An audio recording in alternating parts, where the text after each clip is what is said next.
माँ, मैं बहुत थक गई हूँ। घर संभालते संभालते यहाँ मेरी थकान किसी को नज़र नहीं आती। कुछ दिन आराम करना चाहती हूँ। सोच रही हूँ कुछ दिनों के लिए अपने मायके आ जाऊँ। आते हुए अपने बच्चों को भी साथ ले आऊँगी। वे वहीं से स्कूल चले जाएंगे।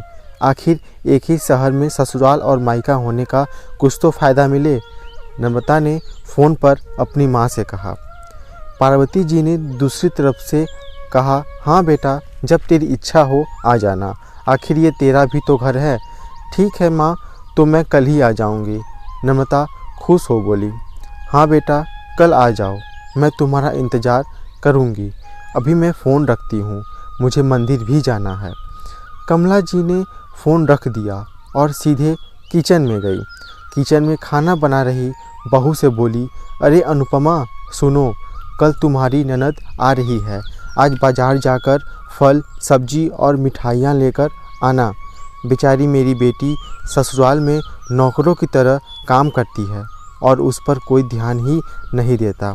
यहाँ आएगी, कुछ दिन रहेगी तो उसका मन और तबीयत अच्छे रहेंगे। सास के मुंह से ऐसी बातें सुनकर अनुपमा का चेहरा उतर गया। वो मन ही मन सोचने लगी, काश आपको मेरी थकावट भी नज़र आती। मैं भी दिन रात झाड़ू पोछा, बर्तन, खाना बनाना, मार्केट जाना और हर वह काम करती हूँ जिससे हमारे परिवार वालों को कोई दिक्कत ना हो। काश आप मुझे पर भी ध्यान दे पाती।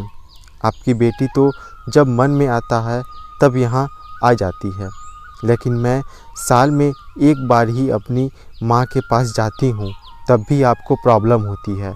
मैं भी इंसान हूँ, मेरा भी मन है, मुझे भी लगता है अपने माँ के पास जाकर थोड़ा आराम करूँ, सुख दुख की दो चार बातें करूँ, अपना मन हल्का करूँ।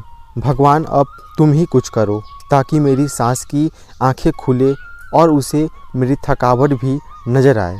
शाम तक भगवान ने जैसे अनुपमा की सुन ली और उसकी ननद का फ़ोन आया।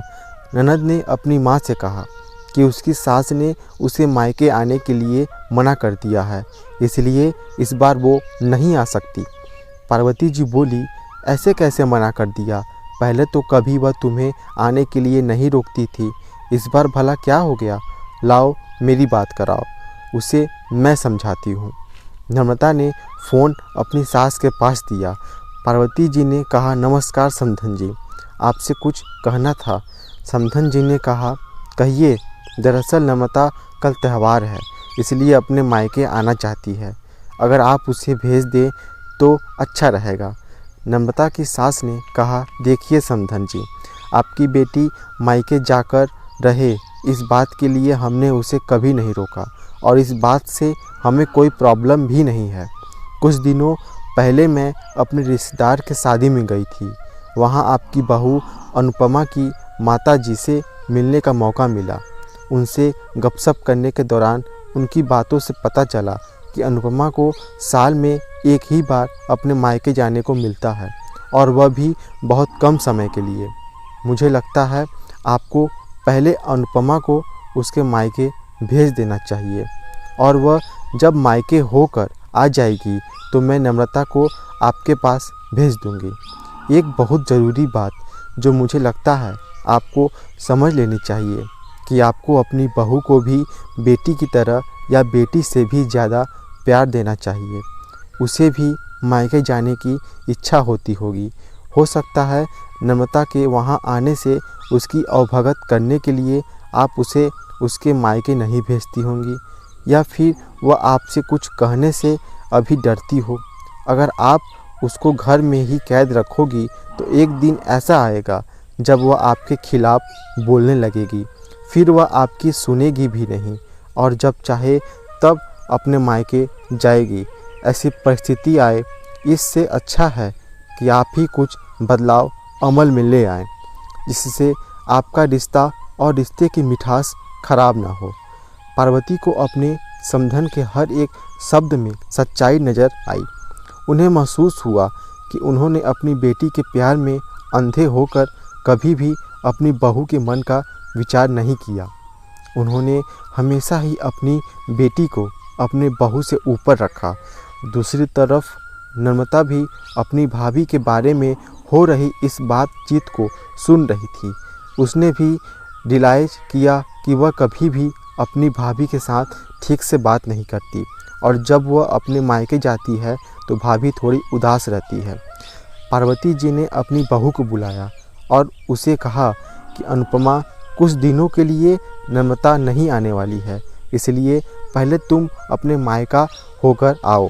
यह सुनते ही अनुपमा का चेहरा खिल गया, क्योंकि यह पहली बार था जब उसकी सास ने सामने से उसे अपने मायके जाने के लिए कहा था। अगले दिन अनुपमा अपने मायके गई और इस बार 1-2 दिन नहीं, पूरे हफ्ते भर रह कर आई। अपने माँ बाप से, अपने रिश्तेदारों से मिल कर आई और जब वह लौट कर आई तो उसका चेहरा खिला हुआ था, उसकी आंखें चमक रही थी। अनुपमा के आने के बाद नम्रता भी अपने मायके आई और इस बार वो खुद सामने से अपनी भाभी से खुशी खुशी मिली और अच्छे से बात की। नम्रता ने अपनी माँ से बात करके उन्हें भी अच्छे से समझने में मदद की कि वह कहीं न कहीं अनुपमा के साथ गलत व्यवहार कर रही थी। दूसरी तरफ अनुपमा अपने ससुराल वालों के बदले रवैया से बहुत खुश थी। अब वह खुशी खुशी सबका ध्यान रखती और हर काम प्यार से करती। वह ध्यान रखती कि कोई भी ऐसी बात या काम न करे जिससे घर में तनाव का माहौल पैदा हो। पार्वती जी अपनी बहू को खुद ही समय समय पर मायके भेज दिया करती। एक छोटे से बदलाव ने सास बहू और भाभी ननद के बीच की कड़वाहट को दूर कर दिया और रिश्तों को और भी ज़्यादा मीठा और मजबूत कर दिया। धन्यवाद। तो दोस्तों, अगर वीडियो आपको अच्छी लगी हो तो वीडियो को हमारे एक लाइक को जरूर कीजिएगा और हमारे चैनल में नए हैं तो सब्सक्राइब करके बेल आइकन दबाना ना भूलें, ताकि मैं ऐसे ही वीडियो में आपके लिए रोज़ लाता रहूँगा। मिलते हैं नेक्स्ट वीडियो में, तब तक के लिए बने रहिए। जय हिंद, जय भारत।